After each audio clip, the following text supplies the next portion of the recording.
Hey, another wonderful day here with Lorenzo Dow. Um, yes, I think it's June 5th in the book here. June 5th. It is, okay, let's see here. It is quite pleasant now, not so cold as it has been. Okay, so he's still in prison, the Utah State Penitentiary. So that is some happiness he has there. Some of the men were called in to be clipped again and shaved, but the barber concluded not to clip me. How long he will let me go, I do not know. If I had some money to pay him for shaving me, he probably would not clip my hair at all, as that is the reason he lets others go. June 8th. Had a bath today. Once a week we have to bathe now. Our food has been better cooked now than it was. We have codfish once a week cooked in bacon grease, and we have had watercress brought in for supper a number of times. July 9th. It is very warm. The thermometer is 102 in the shade. July 10th. Still continuing warm, and the heat during the night is almost suffocating in the room.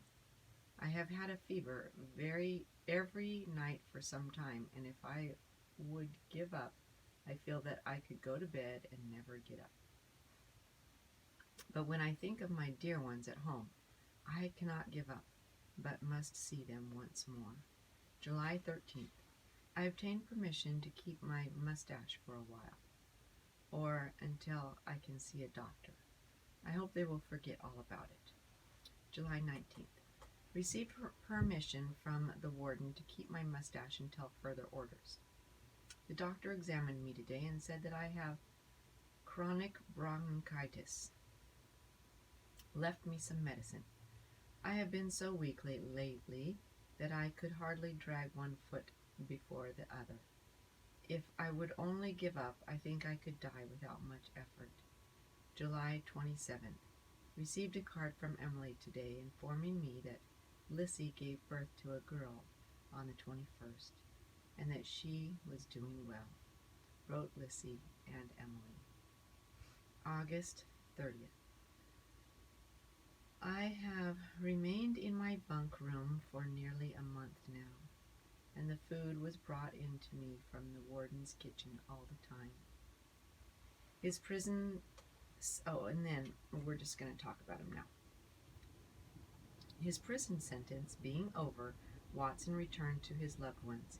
Each wife had done an admirable job of supporting and taking care of her children during his absence, but now he had no business or interests, as he had been dodging the U.S. Marshal for 4 years, and in that time he could never stay at home long enough to take care of or develop anything.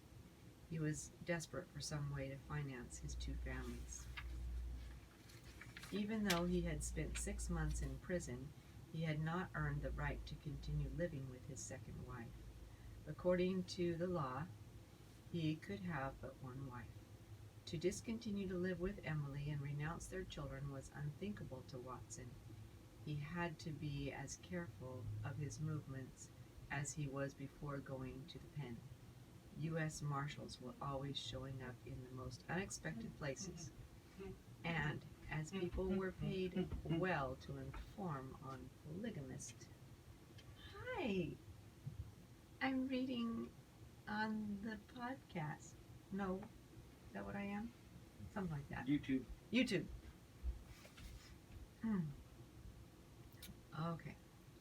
Okay, people were paid well to inform on any polygamist. A person could never be sure who was a friend or who was an enemy. Father decided to start a store in the shop lot. He planned to stock it with everything the little community would need. a general merchandise store. William Roberts persuaded father to let him have a share in his store. The store was not long-lived and failed. Later, when I asked father why it did, he said it was because he had let William Roberts in with him. Roberts was a very unscrupulous man.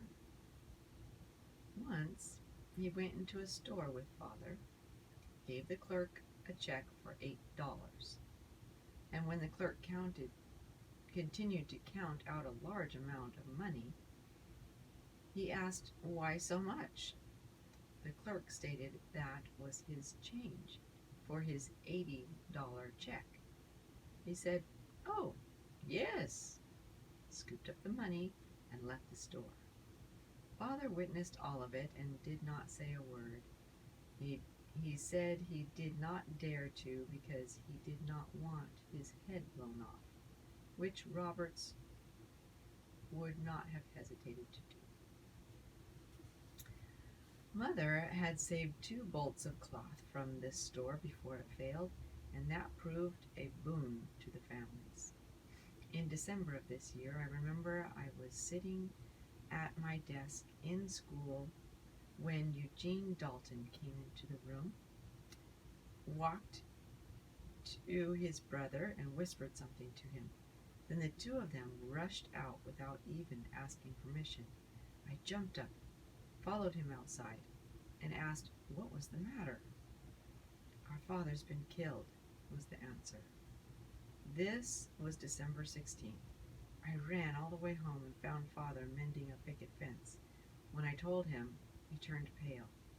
Then he said for me to run into the house, tell no one to leave, and to stay right there until he returned. I was 12 years old then, and I surely feared for father's life, because he too was a polygamist. The death came about this way. Collins Clark, Brigham, and John Brown were driving a herd of cattle out of town. Ed Dalton said he thought he would go along with them for the ride. The herd was driven down the streets of Parowan, and as the men passed the Page home, they heard a shout to stop. And then there was a shot. Edward Dalton was shot in the back. William H. Thompson, a deputy marshal of Beaver, had killed him, and the offense was for only a misdemeanor. Collins Clark afterward stated he was surely glad he had left in a hurry that morning and left his gun on the table, because if he had had it, he would surely have shot the U.S. Marshal. This poem that father composed is on the headstone of Dalton's grave at the cemetery in Parowan. Here lies the victim of a nation's blunder, which many to ultimately graves have brought. In nature's holy ties hath torn asunder, and untold suffering, woe, and anguish wrought. By ruthless hands this man crossed death's dark river. His was the sacred blood of innocence. The taker of his life will meet the giver before the tribune of omnipotence. While he was in the pen, Watson could not get his pension from the government. Now he was home, he needed it, and would be allowed it. He knew that if he had it sent to Parowan post office, the apostate Mormon, who was the postmaster, would report him to the government as a polygamist, and the pension would have been stopped. But he made arrangements with Brother Barton, a postmaster in Paraguna, some 5 miles away to receive his pension there. I was very close to father.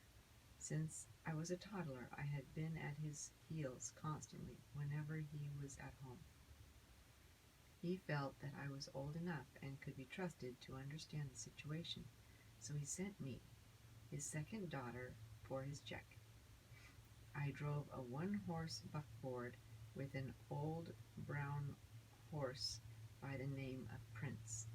My father had purchased him from Grandfather Clark. When I arrived at the post office, I told Brother Barton that I wanted to get the mail for father. He would put the affidavit in a roll so that it looked like a parcel instead of a letter. I would go back to Parowan for father to sign it, and then I had to return to Paraguna and post it. When the money arrived at the post office, I would have to make the drive again to get it. In July, just 1 year and 9 months after coming out of the Utah State Penitentiary, Watson went to Salt Lake City to see if he could find work and keep out of the way of the U.S. Marshals. He was a good accountant and soon found work in the Dinwoody furniture store. He was there not very long until one day a stranger walked into the store. He seemed to just wander around, but kept a sharp eye on Watson. It was not long until he left and then returned with another man. Watson immediately surmised that they were U.S. Marshals or informants. As soon as they left, he asked Mr. Dinwoody for his check and said that he was quitting. Mr. Dinwoody felt that Watson was not satisfied with his wages, so offered him more money and told him that he was very pleased with Watson's work and didn't want to see him go. Watson said he was very sorry that it was not the money, but that it was necessary for him to leave. In looking around for work, he heard they wanted carpenter help at Garfield Beach on Great Salt Lake. When he applied, he was told that they had all the common carpenters they needed, but they needed a foreman to manage the work, as an octagon corner was to be put in the pavilion. Father said he could do it. He returned to the city and purchased several books on carpentry and sat up all night studying. He felt next day that he was prepared to do the work, for he already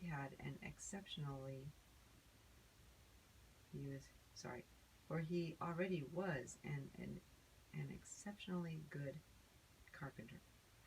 He got the job, and he was very successful in the part of the work he was entailed to do. The first boat of any consequence to sail the Great Salt Lake was built by Brigham Young in 1854. It was called the Timely Gull. The second one was purchased by the Church of Jesus Christ of Latter-day Saints. It was purchased in Chicago and used largely for commercial purposes. It was called the City of Corinne. The third boat was built by a wealthy mining man by the name of Garfield. His boat was named for him. It was a large pleasure boat, and for many years the pride of the lake. In 1880, the boat was at its height, when it was blown from its moorings and wrecked. It was converted into a bathing resort with kitchen, dining room, and dressing rooms. When his work at Garfield Beach was completed, father returned to Salt Lake City. As he walked down the street, he must have been recognized and reported, as he was arrested almost immediately. The marshals had been keeping a sharp eye out for him ever since he had slipped away from them at Dinwiddie's furniture store. Since he lived in Parowan, he would have to be tried in Beaver, where the court convened for that district. So he was placed on the train going to Beaver in the custody of two deputy marshals, Cannon and Ireland. This was sometime in September 1888. Father knew winter was coming on, and his families were not prepared to go through it without his aid. The three men sat in the chair car. Father was not handcuffed. The train was speeding south. As the night wore on, the two guards fell asleep. Watson went to the back of the train as though he were going for a drink, keeping close watch all the time to see the guards did not wake up. He swung himself off the train in the desert country somewhere near the place they call Burnt Corrals in Juab County. He was badly bruised and cut in places, but no bones were broken. The guards were not aware of his going until the train stopped in Milford, Beaver County, Utah, though the paper came out with statements to the contrary. The article in the Salt Lake paper the next day stated that one of the marshals swung off the train after him, but if he did, Watson knew nothing of it, and the marshal would have had to walk about 50 miles the next day to catch the train as it returned to the city. Copied from Deseret Evening News, the 19th of July, 1888. Deputy Cannon returned from the south yesterday, feeling rather crestfallen, the cause being that Lorenzo Dow Watson, whom he had in custody and was taking to Beaver, had escaped from him at Deseret.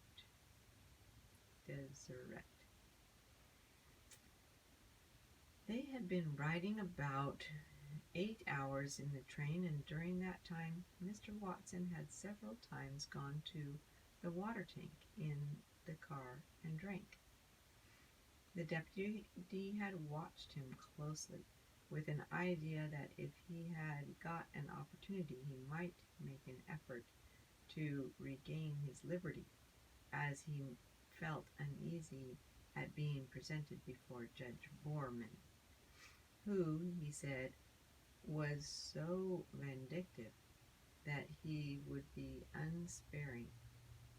As Mr. Watson was a Mormon and was accused of having lived with his plural wife, he said he was not particular about the single charge of unlawful cohabitation, but did not want the charges doubled upon him, as he expected would be the case. Mr. Watson gave the officer no assurance that he would not endeavor to get away. When he asked permission to get a drink, Deputy Cannon, who was about 5 or 6 feet away, kept an eye on him. The train was going at about 15 miles per hour, and as it was dark, being nearly midnight, the officer did not think a jump from the train would be risked. Quick as a flash, however, when Mr. Watson put the cup down, he sprang through the car door, closing it after him, and leaped out into the darkness. Deputy Cannon saw the first movement and followed just as quickly as Mr. Watson had gone. At the same time drawing his pistol, he was stopped for an instant by the closed door, but opened it and jumped from the train not 2 seconds after his prisoner had made the leap. The officer was thrown to the ground with great force and dropped his revolver. He got up, but could see no trace of Mr. Watson. He then groped around for his weapon and succeeded in finding it. But his subsequent search for his erstwhile prisoner was fruitless. Whether Mr. Watson was injured or not is unknown, but as he knew the lay of the country better than the officer, he made good cause of his knowledge and kept out of sight. The deputy returned to this city and reported what had occurred. So yeah, that was from the Deseret Evening News. And then we're back to what we have to say about it. Hiding in the bushes during the day and walking at night, Watson made his way to Fillmore in about 3 days. There he stayed 2 weeks and was taken care of by Lissy's aunt, Helen Mar Callister. They then took him to Canosh to Emily's father, George Crane. After a week, he was hidden in a wagon filled with vegetables and sacks of grain and taken to Parowan. They arrived home around midnight, frightening the family as they opened the door and walked in. The family surely was not expecting him. In fact, they had had no word of him since he started work at Dinwoody's, except the account in the paper of his jumping from the train. They had no idea whether he had been killed or not. Watson hadn't dared to write because the postmaster was an apostate Mormon, as I have stated, and would have reported his whereabouts. Lissy at once helped him fix the necessary things and took him to her brother's house, that at this time was unoccupied. This house was on the opposite corner of the block from Lissy. Here he lived and tried to do things that he could to help his families. He mended all the shoes for the children and did anything that the wives would carry to him to do, because the marshals were hunting for him continually. He did not dare to have a fire of any kind in the house, and only a shaded little light was used at night. It was very cold, as it was September and fall was settling in. Lissy carried a bake oven of hot coals to him, and as fast as they burned out, she tried to replace them whenever it was safe for her to steal away to the hideaway. This was the only warmth he had. Okay, that's all for now. And we'll read some more about that later. We're barreling along here. This is great. Okay, bye.